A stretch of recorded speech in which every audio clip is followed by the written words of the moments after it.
Admiral Vroxen of the Galactic Hegemony stood on the bridge of his flagship, admiring the small blue planet on the main view screen. Such an insignificant world, yet the intelligence reports were troubling. Humans had progressed from primitive, tool users to spacefaring beings in a mere 12,000 years, an evolutionary blink of an eye.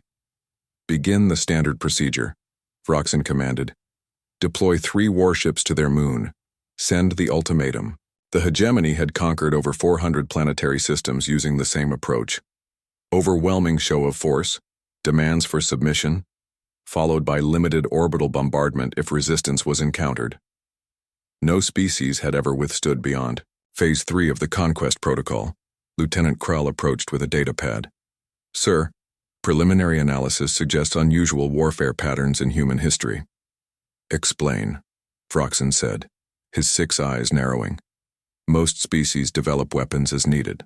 Humans, they've been in a constant arms race with themselves. They have more weapons than threats. Vroxen dismissed the concern with a wave of his upper limb. Irrelevant. Begin transmission of surrender terms. In the United Earth Defense Headquarters, beneath Mount Cheyenne, General Thomas Reeves watched the alien warships materialize near lunar orbit. First contact, and they brought battleships, he muttered. Captain Lisa Rodriguez, his tactical officer, checked her displays. 3 vessels, sir. Energy readings suggest significant offensive capabilities. A communications officer raised her hand. General, we're receiving a transmission, system-wide, all frequencies. The message was brief and had been automatically translated. Attention, primitive species. We are the Galactic Hegemony. Your world is now under our authority. Surrender all military assets and prepare for integration. Resistance will be met with cleansing fire. General Reeves leaned back in his chair. Humanity had theorized about first contact for centuries. They had prepared for friendly encounters. They had prepared for hostile ones too. Inform the President. Activate Prometheus Protocol, he ordered. Admiral Vroxen was surprised when the response came only 20 Earth minutes later. Most species took days to overcome their shock. The human who appeared on screen wore a blue uniform adorned with medals. This is General Thomas Reeves of United Earth Defense. We respectfully decline your offer and propose an alternative. Leave our solar system immediately, and we'll consider this a misunderstanding. Vroxen's translator must have malfunctioned. No species had ever rejected the hegemony's terms. Perhaps I wasn't clear, Vroxen replied. We have positioned 3 dreadnoughts capable of reducing your civilization to ash. You have no leverage to make counteroffers. The human smiled, a disturbing expression showing teeth.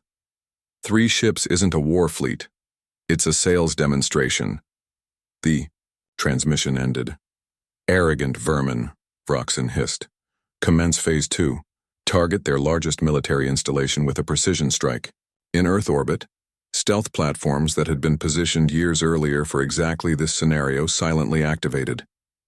As the alien vessel charged its main weapon, quantum-linked missiles broke from their hiding places in the asteroid belt. The first alien dreadnought managed to fire once, striking a military base in the Pacific.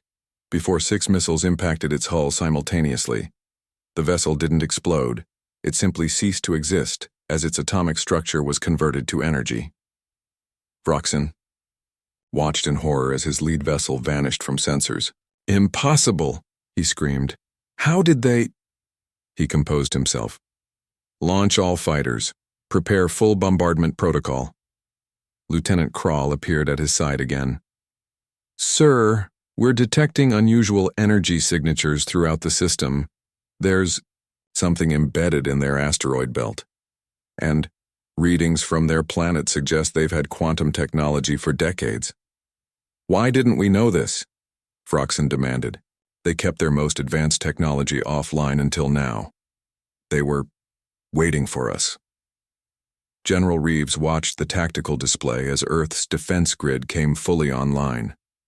Stealth satellites, orbital platforms, and ground-based laser arrays targeted the remaining alien vessels. Send the second message, he ordered.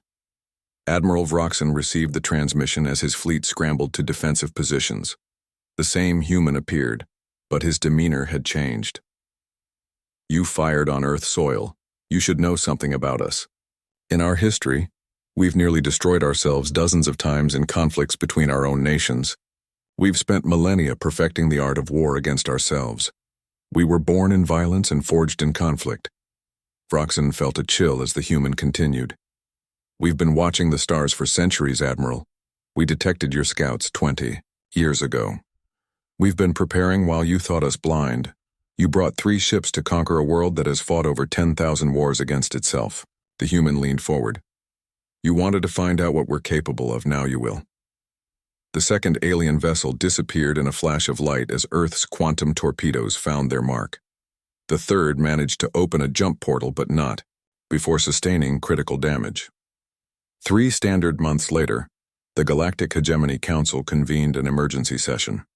The damaged warship had limped home with its dying admiral and a warning: the blue planet was not to be approached. For the first time in its 5,000-year history, the hegemony drafted a peace treaty instead of conquest terms. The document acknowledged Earth's sovereignty and established a demilitarized zone extending 50 light-years in all directions. When human ambassadors arrived to negotiate, they brought gifts of advanced medicine and agricultural technology.